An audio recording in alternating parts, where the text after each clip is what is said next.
Hi, this is Henry Seltzer. Welcome to another edition of Transformational Astrology. We're going to talk about the new moon that's coming up in a couple of days, which is a very kind of exciting one and dynamic one, and brings out Uranus and also retrograde Venus. And there's going to be something for everybody. Those of you who are more advanced, and also those of you who want to learn more about how we look at charts and how charts work, and just a general interest. So sit back and enjoy. Well, let's take a look at this new moon chart for Friday morning, morning on the Pacific time, of course. We're doing it from San Francisco.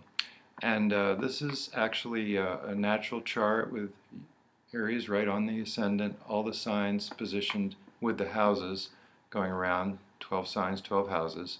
And in Leo, the fifth from the beginning of the chart, we find all these planets lined up with Mars right at the very beginning of Leo, and then at 21 degrees of Leo, much further in, we have the Sun and Moon in conjunction for this new moon. And the new moon is very powerful. It represents the beginning of a 30-day cycle. We are going to be considering the planets that are touched by this new moon is very important for this entire 30-day cycle, and they are retrograde Venus, very close, a couple of degrees away, at 23 degrees of Leo. And moving towards the new moon because of its backward motion, the new moon is moving toward it. The moon will conjunct Leo a little bit later on today, a little bit later on Friday, that is to say. And also the sun will do that in just a couple of days' time. I think it's on Saturday the sun and Venus actually conjunct. So because they're both moving toward each other. So that's interesting to see retrograde Venus so prominent in this new moon configuration. Also prominent is Uranus. Now Uranus is at 20 degrees, very close to this 21.5 degrees of the new moon, only about a degree off. So we have a very close trine between the new moon and Uranus. Also the new planet Eris is very close still to Uranus. Uranus and Eris both retrograded at the same time, being in the same position in the sky. So what we have is a midpoint between Uranus and Eris of about 21.5 degrees. You can see that 1.5 degrees from the Uranus position would be actually it's 21 and 50 minutes. So very close conjunction between them, and also very close trine between their midpoint and the new moon. So we have all these planets coming into prominence here, including Chiron at 20 degrees of Pisces. 20 degrees of Pisces, 20 degrees of Aries, one sign over. These are connected to each other by a semi-sextile. They're both connected to the new moon by aspects. So what we have is a very strong hit of Uranus in this new moon timing, and also of retrograde Venus. And both of these tend to bring out the intuitional side of ourselves, the dark undercurrents below the surface of awareness that we're not always tuned into consciously, but yet they influence our behavior.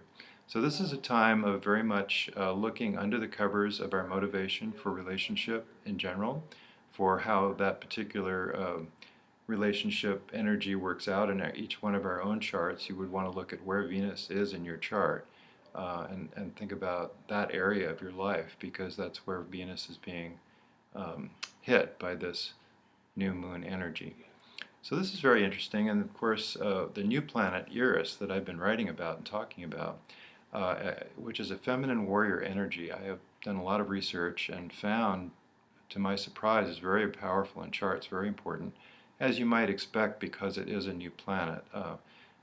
Beyond Pluto, it was discovered and named as a planet, as considered a dwarf planet because of its position in the Kuiper Belt, as Pluto is now considered a dwarf planet. So these are identical astronomical categories, Pluto and Eris.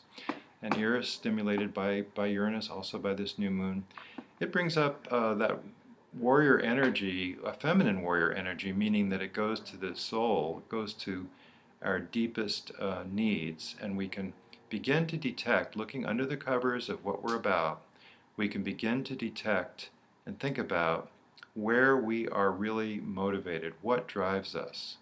Alan Watts famously said, if you're trying to figure out what to do with your life, leave money out of the equation. Just entertain that thought. What would you do if money were no object? And then maybe that's what you should do. Joseph Campbell said, follow your bliss. The thing is, finding what you're really called to do is so important. And you can still do what you need to do for money, but that's what really drives you and really motivates you. And there's a real strong urge within all of us now to stand up for ourselves and to figure out what it is that we absolutely cannot not do.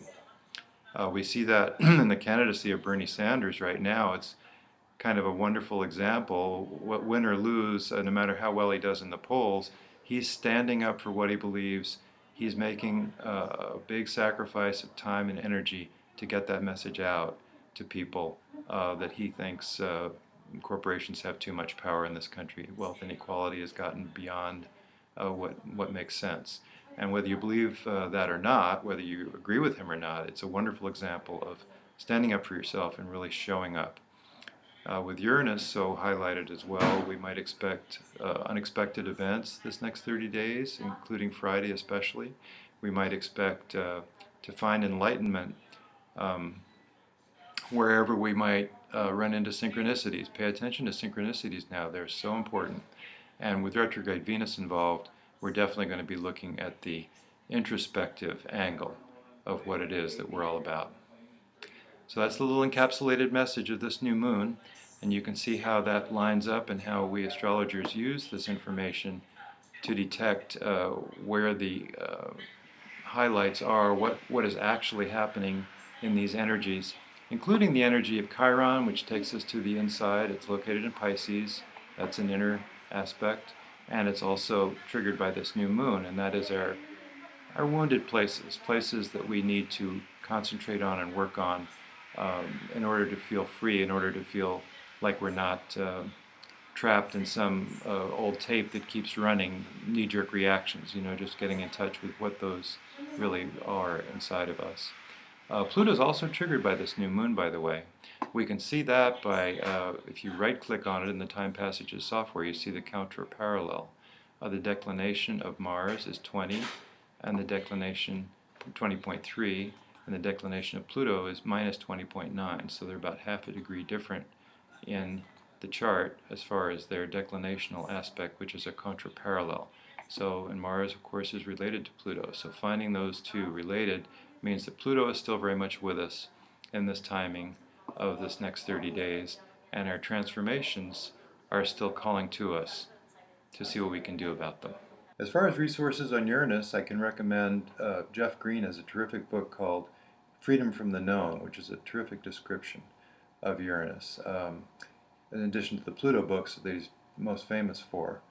So that's a good resource. And also the Time Passages software has excellent interpretations of Uranus and the other outer planets as well, including Eris.